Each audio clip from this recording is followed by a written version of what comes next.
பெத்திரகணியைச் சேர்ந்த சண்முகம் பெண்ணையா என்பவர் கதைக்கிறாங்க.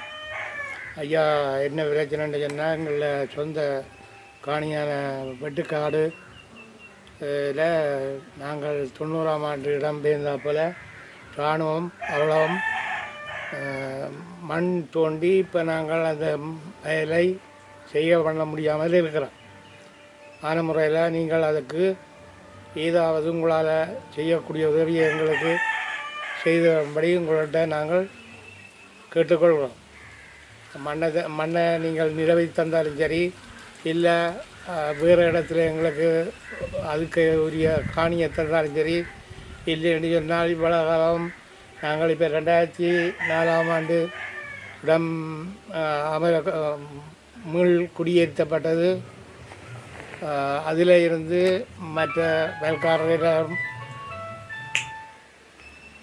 வேலைக்காரர்கள் எல்லாரும் வயல் வச்சு வெட்டி எடுத்துக்கொண்டு நிற்கலாம். நாங்கள் வெட்ட முடியாமல் விதைக்க முடியாமல் வெள்ளத்தில் இப்போவும் குளம் ஆகித்தான் நிற்கிது.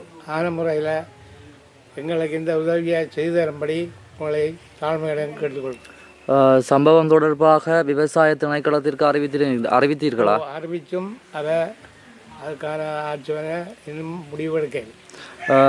குறிப்பாக எத்தனை வருடங்களாக நீங்கள் இந்த உங்களுடைய காணிக்குள் விவசாய நடவடிக்கைகளை செய்ய முடியாமல் இருக்கிறது? இப்போ மீள்குடிய அமரப்பட்ட காலத்திலேருந்து இன்னும் செய்யலை. 2 தரம் அப்படி இருந்தும் செய்து பார்த்தோம். அதில் ஒரு பொடி கூட நாங்கள் இன்னும் நட்டத்தை அனுபவிச்சதை தவிர எங்களுக்கு எதுவித பலனும் அது அளிக்கவில்லை. மாதிரி இதையும் நீங்கள் அப்படி நிறைவை தந்தால் இந்த வருஷம் இந்த வரியமே நாங்கள் செய்ய ஆரம்பிப்போம்ன்றதை உங்களுக்கு அறிய தருவோம். சின்னப்பு தர்மலிங்க ராஜா கதைக்கிறேன். பொன்னுத்திர சின்னப்பு காணி சின்னப்பு தர்மலிங்க மகன் கதைக்கிறேன்.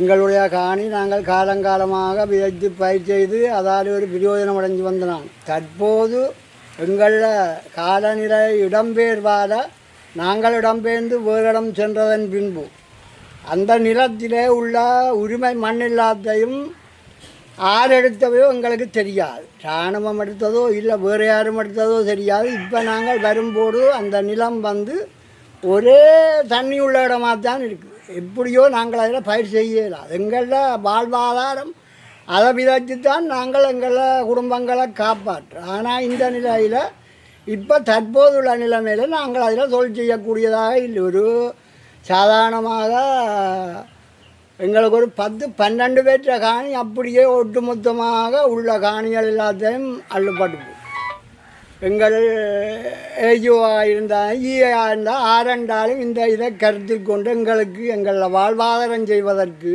இந்த நிலத்தை மேவித்தந்தாலும் சரி எங்களுக்கு இல்லை, இதற்கான எங்களுக்கு ஒரு மாற்றீடான இடத்தை ஒரு காணியை தந்தாலாவது நாங்கள் எங்கள் வாழ்வாதாரத்தை கொண்டு செய்யக்கூடிய ஒரு நன்மை வரும். நீங்கள் காணிக்கு உரித்துடையவராக இருக்கிறீர்கள். மிக முக்கியமான கேள்வி என்னவென்று சொன்னால் ஒன்றை நீங்கள் தெளிவுபடுத்த வேண்டும். உங்களுடைய பிரதேசத்திற்குள் 10க்கும் மேற்பட்டவர்களுடைய காணிக்குள் மணல் அகலப்பட்டிருக்கிறது. சிலர் குறிப்பிடுகிறார்கள் விடுதலை புலிகள் அகழ்ந்ததாக குறிப்பிடுகிறார்கள், சிலர் இராணுவம் அகழ்ந்ததாக குறிப்பிடுகிறார்கள். உண்மையில் உங்களுக்கு தெரியுமா உங்களுடைய காணிக்குள் மண் அகழ்ந்தது யாருன்னு தெரியுமா? எங்களில் காணிக்குள்ள இராணுவம் அள்ளி கொண்டிருக்க எங்களில் சிதம்பரத்தின் மனைவி கன்னியாபரமேஸ்வரி அவையெல்லாம் போய் அதை தாங்கள் தடுக்க போனது ஒரு கதையும் இல்லை. ரக்க குணம் தேர்த்தினா நாங்கள் அதை செய்ய நாங்கள் என்னத்தை கதைக்கலாம்? நாங்கள் ஒன்றும் கதைக்கலாம். அது பார்த்து போட்டு பெய்யாமல் இருந்தாக்கலாம். நான் பெத்திரகணியை சேர்ந்த நான் சின்ன செல்லையா சின்ன தம்பி என்ற காணி நான் அழிப்பேன். வயல் விதைக்கு நான் 90க்கு முதல் நாங்கள் இந்த வயல் செய்து கொண்டு வந்து நாங்கள் நல்லா புட்டி காணி பிரச்சனை இல்லை. இப்போ 90க்கு பிறகு இப்போ நாங்கள் இடம்பெயர்ந்த பிறகு இந்த அரசாங்கம் இந்த மண்ணோட எடுத்து இந்த 90 நடவடிக்கையில் இந்த இராணுவம் இந்த மண்ணுகளை எடுத்து நாங்கள் இப்போ வயல் செய்யலாமல் எங்களோட வாழ்வாதாரம் பாதித்து கொண்டு வருது. அதை நீங்கள் அந்த வயல் காணிக்கு மண்ணேற்றி பறிச்சோ இன்னும் செய்து எங்களுக்கு இதை திருத்தி தாங்க.